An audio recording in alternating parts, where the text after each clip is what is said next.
Sad bi ja nakon ove priče trebao krenuti kao u filmovima. 23 godine, 4 dana, 2 vrste filmova u kinu Evropa i kinu Tuškanac. Ovaj čovjek koji se odazvao našem pozivu, Arsen Aremović, dobrodošli. Hvala Bog.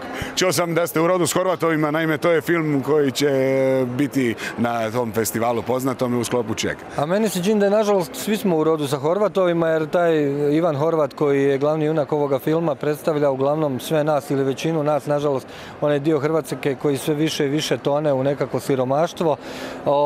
Film je socijalna bajka o našoj svakodnevici, ali nije baš čisti realizam, nego onako dignuto je pola metra ili metar iznad zemlje, tako da se ta realnost koja je stvarno strašna na filmu baš ne djeluje malo pretjerano i tragično da ljudi možda ne bi vjerovali. Na čemu ćemo mi to gledati Horvatove? Su li to neki posebni dani ili to festival? Da, dakle Horvatovi su jedan od 4 filma koji će biti večeras na otvorenju Dana hrvatskog filma, 24. festivala kratkometražnih i srednjometražnih hrvatskih dokumentarnih, eksperimentalnih, igranih, animiranih filmova i namjenskih spotova.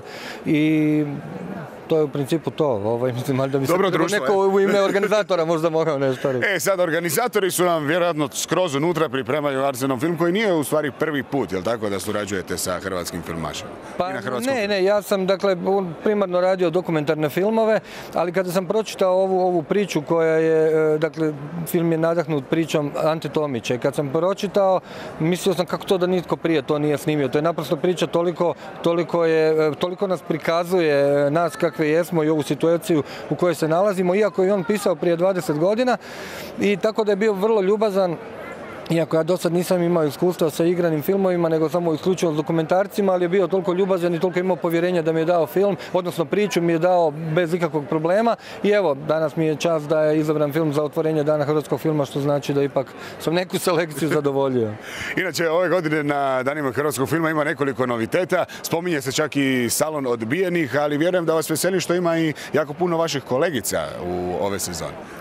Pa, salon odbijenih, da, to je posebna jedna kategorija koja se stvorila, s obzirom da ove godine Dani hrvatskog filma su odlučili ne prikazivati ono sve najbolje što se pojavljivalo tijekom prošle godine, nego su napravili selekciju nečeg što je uglavnom malo naglasak možda stavljen i na premijerne, tako da se jedan moj film također nalazi u salonu odbijenih koji je bio dosta zapažen, dokumentarac prošle godine, ali dobro, to je nova koncepcija i moramo se očito naviknuti na to. A što se tiče kolegica, da, sad nisam promatrao, točno ne znam koliko je kolegica, ali ako ih ima, onda eto, ja se veselim, naravno.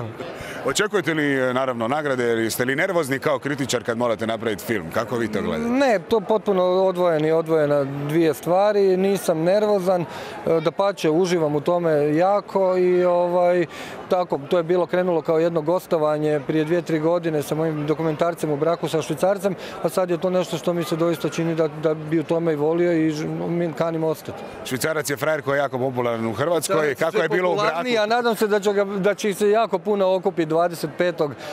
ovog mjeseca na tom velikom prosvjedu.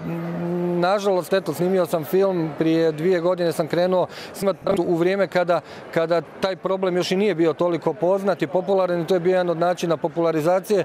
Nažalost, danas svi znaju za taj problem i taj problem još uvijek nije riješen i volio bih da ne moram snimati nekakav nastavak. Arzene, puno uspjeha želimo na ove sezone. Uživajte u tom filmu koji će biti na otvaranju. Vjerujem da je fešta spremna za kasnije. Pa je, ne znam šta su organizatori smislili, ali mi ćemo nešto u svakom slučaju postaviti. To volim, kad filmaši priznaju da će se družiti zajedno sa svima vama koji stignete do kina Evropa i do kina Tuška.